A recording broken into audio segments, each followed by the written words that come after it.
లేదండి. అంటే మీరు ఈ డ్రెస్సే వేసుకొని పాడాలి, ఇలాగనే ఉండాలి, మాకు కొంచెం ఎక్స్పోజింగ్ చేయాలి, ఇలాంటిది నేనైతే ఎప్పుడు వినలేదు, ఫేస్ చేయలేదు. ఓకే, లైక్ ఉంటే ఇలా ఎక్స్పోజింగ్ చేయాలి, ఎందుకంటే ఆన్ స్క్రీన్ లో మీరు కనిపిస్తూ ఉంటారు కాబట్టి కొంచెం బ్యూటీ యాడ్ చేయాలి, ఇలాంటి డ్రెస్సింగ్ వేసుకోవాలి, సో ఇలా ఉండాలి అని చెప్పి కూడా అంటే మంచి డ్రెస్సులు వేసుకోవాలని ఆబ్వియస్లీ అది చెప్తారు. ఎందుకంటే స్క్రీన్ లో కనిపించేటప్పుడు స్క్రీన్ లుక్ కూడా కావాలి కదా. సో మనమంతా నీట్ గా ఉండాలి, మంచి డ్రెస్సెస్ వేసుకోవాలంటారు కానీ ఇట్లాగా ఎక్స్పోజింగ్ చేసేలాగా బట్టలు వేసుకోవాలి అనేది నేనైతే ఇప్పటిదాకా ఎప్పుడు వినలేదండి. ఓకే, సో ఇది పక్కన పెడితే ఇలాంటి ఓ ఘటన మీ లైఫ్ లో చాలా ఇబ్బంది పెట్టిన సంఘటన కూడా ఒకటి జరిగిందని చెప్పి నేను నిన్న. సో ప్రముఖ మ్యూజిక్ డైరెక్టర్ గా ఉన్న ఒక వ్యక్తి, వాళ్ళకి సంబంధించిన వ్యక్తి కూడా మిమ్మల్ని చాలా ఇబ్బందులు పెట్టాడు. అంటే గతంలో మీరు బయటకు వచ్చి మాట్లాడారు, బట్ అంత వైరల్ అయితే కాలేదు అది. సో ఎవరు వినలేనట్టున్నారు. ఆ వ్యక్తి చాలా బ్లాక్ చేశాడు, మీ లైక్ ఎంటైర్ కెరియర్ ని కూడా చాలా ఇబ్బంది పెట్టారు అని చెప్పి నేను. ఇది నిజంగా వాస్తవమే అంటారా? నిజమే అండి. ఎవరో కాదు, మన తమన్ గారు ఉన్నారు కదా, తమన్ గారు కాదు, తమన్ గారి అసిస్టెంట్ ఉన్నారు కదా, ఆయన శ్రీకృష్ణ అన్నమాట, శ్రీకృష్ణ అన్న. సో ఇది ఫ్యూ ఇయర్స్ బ్యాక్ జరిగింది ఇది. అంటే కొంతమంది అడగొచ్చు ఇప్పుడు ఎందుకు చెప్తున్నారు, ఫ్యూ ఇయర్స్ బ్యాక్ జరిగింది కదా, ఇప్పుడు ఎందుకు ఇట్లా రకరకాలుగా అడుగుతున్నారండి బాబు, ఎందుకంటే నన్ను వేసుకుంటున్నారు కామెంట్స్ లో. సో ఏం జరిగిందంటే, నేను ఫుల్ ఫ్లోలో ఈవెంట్స్ చేస్తూ ఉన్నాను అండ్ సడన్ గా నాకు ఈవెంట్స్ అన్ని క్యాన్సిల్ అవ్వడం స్టార్ట్ అయింది.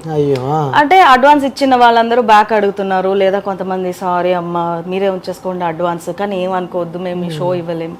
ఇలా ఒక 4 shows వరుసగా 5 days లో 4 shows క్యాన్సిల్ అయిన తర్వాత 5th person ఇట్లా ఫోన్ చేసినప్పుడు మేము అడిగామన్నమాట, ఏంటి ఏమైంది మాకు అర్థం కావట్లేదు, 4 days నుంచి ఇట్లానే జరుగుతుంది, మాకు ఎవరన్నా పోనీ హింట్ అన్నా ఇవ్వండి, ఏమైందో మా సైడ్ నుంచి ఏమైనా మిస్టేక్ అయిందా మీరు చెప్పండి, మేము ఎవరికి చెప్పము మీరు చెప్పండి. అంటే ఆ ఈవెంట్ మేనేజర్ చెప్పింది ఏంటంటే, ఇట్లా శ్రీకృష్ణ గారు ఉన్నారు కదండి, ఆయన చెప్తున్నారు, మాకు చెప్పారు నేహాకి గనక మీరు షోస్ ఇచ్చారంటే నేను అండ్ మా టీమ్ ఎవరైతే ఉన్నామో మేము ఎవరము మీకు రాము, మీకు తను కావాలో మేము కావాలో తేల్చుకోండి మీరు అని చెప్పేసి అన్నారండి. మరి మీ అమ్మాయి పర్ఫార్మర్ మంచి పర్ఫార్మరే, మేమేం కాదంటలేదు, కానీ మీ అమ్మాయి ఒక్క అమ్మాయి కోసం మేము వాళ్ళందరినీ వదులుకోలేము కదా, ఎందుకంటే వాళ్ళు చెయ్యము అంటే మా లైఫ్లు కూడా రిస్క్ లో పడిపోతాయి, మాకు ఇదంతా అవ్వదు కదా, సో మీరు ఇది మళ్ళీ ఆయన అడగండి, ఎందుకంటే అడిగితే కూడా మళ్ళీ మాకు ప్రాబ్లం అవుతుంది, మా లైఫ్ మీద మీరు దెబ్బ కొట్టిన వాళ్ళు అవుతారు, ప్లీజ్ అండి అని రిక్వెస్ట్ చేశారు.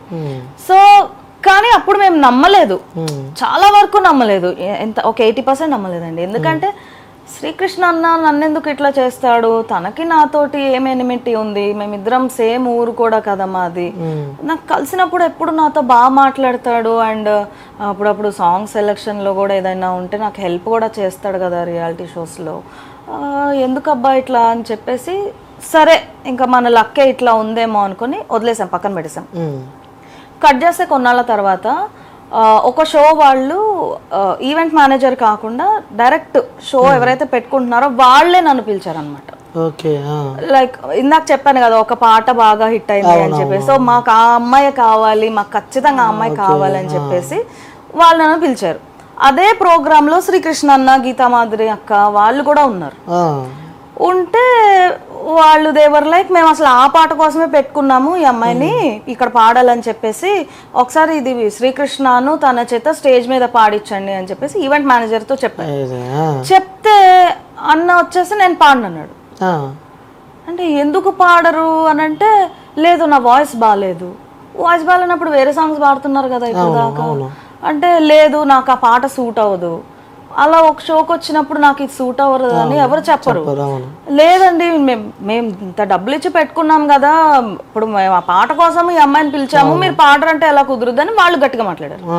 మాట్లాడితే సరే అని ఎట్లయితే కష్టపడి స్టేజ్ అయితే ఎక్కాడు. ఎక్కేసి కరెక్ట్ గా ఒక 3 lines పాడేసి వెళ్ళిపోయాడు స్టేజ్ మీద నుంచి. నేను అక్కడే అన్న ఇద్దరం పాడుతూ ఉన్నాము, 3 lines పాడేసి వెళ్ళిపోతాను.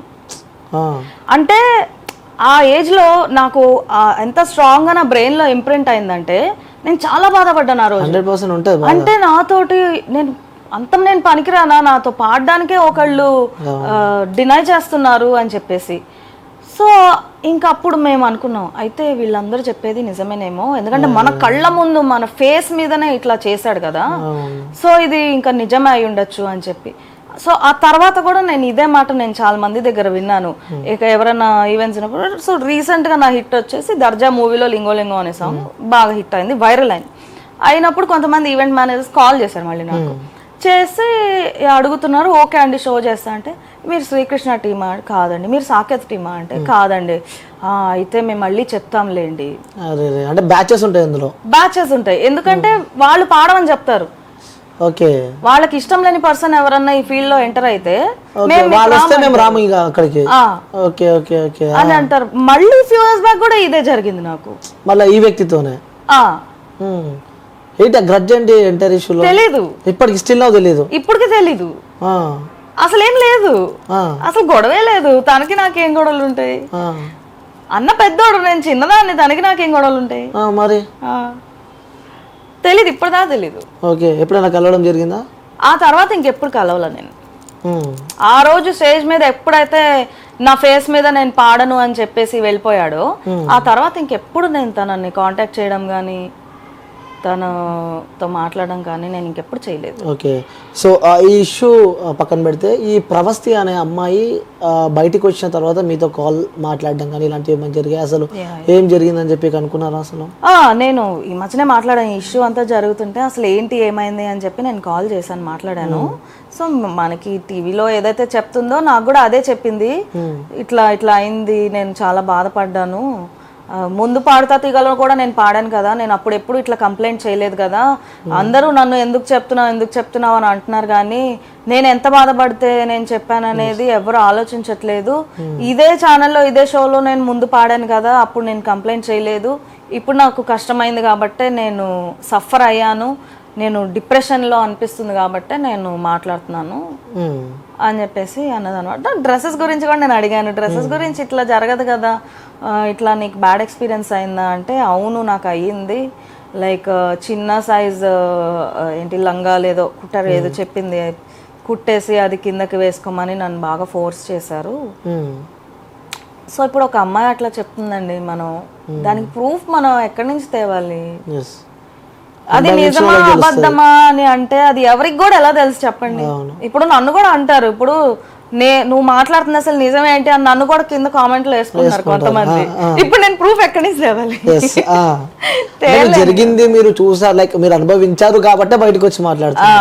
లైక్ ప్రవస్తి గారు మీకు ఏమైనా చుట్టాలు అవుతారా? లేదు, బెస్ట్ ఫ్రెండా?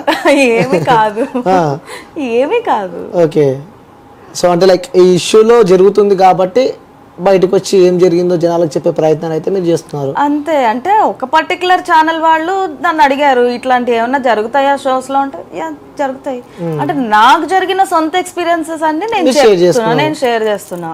ఓకే, సో ఇప్పుడు ప్రవస్తి చెప్పేది కూడా ఏంటి అంటే, ఈ పర్టికులర్ షోలో తనకి ఇంకేమి లాభం రాదు.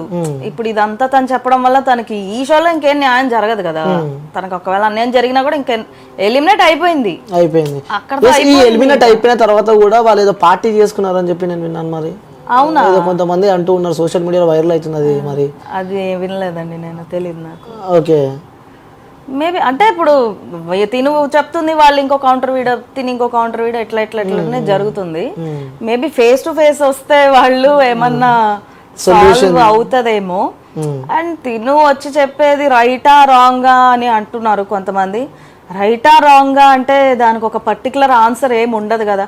బట్ మేబీ ఇంత గొడవ చేస్తున్నారు, ఇట్లా మనకి ఎందుకు వచ్చిందిలే అని చెప్పి ఫ్యూచర్ లో జరిగే రియాలిటీ షోస్ లో ఇట్లాంటి ఇష్యూస్ కాకుండా మేబీ కొంచెం జాగ్రత్త పడితే పడొచ్చు కదా. ఆ విధంగా అంటే ఈ తను బయట పెట్టడం వల్ల తనకి యూజ్ జరగకపోవచ్చు, బట్ వేరే వాళ్ళకి యూజ్ జరిగితే జరగచ్చు. మీరు బయటకు వచ్చారు, సో మాట్లాడుతూ ఉన్నారు, నెక్స్ట్ మీపై కూడా ఏమన్నా మీ కెరియర్ కి కానీ ఇబ్బంది పడే అవకాశాలు ఉంటాయని చెప్పి ఎప్పుడు ఆలోచించలేదా? ఇప్పుడు చెప్పాను కదా నా కెరీర్ ని ఎంత ఇబ్బంది పెట్టారు. ఇప్పుడు గ్రూపిజం అనేది ఇండస్ట్రీలో ఫుల్ గా ఉంది, ఇక్కడ ఫిల్మ్ ఇండస్ట్రీలో టీవీ వైపే కాదు సినిమాల వైపు గ్రూపిజం అనేది ఫుల్ గా ఉంది. సో పెద్ద మ్యూజిక్ డైరెక్టర్స్ దగ్గర అందరూ వీళ్ళే ఉన్నారు, ఈ సో కాల్డ్ సింగర్స్ అసిస్టెంట్స్ గా ఉన్నారు అనమాట. సో ఇంకా ఏం డ్యామేజ్ జరుగుతుంది అంటారు అని. ఇంకోటి ఇందులో కూడా కమిట్మెంట్స్ లాంటివి ఏమైనా ఉంటాయి అంటారు? ఉంటాయి. అంటే మీరు ఎప్పుడన్నా మీతో మీ కొలీగ్స్ కానీ ఫ్రెండ్స్ నాతో అట్లా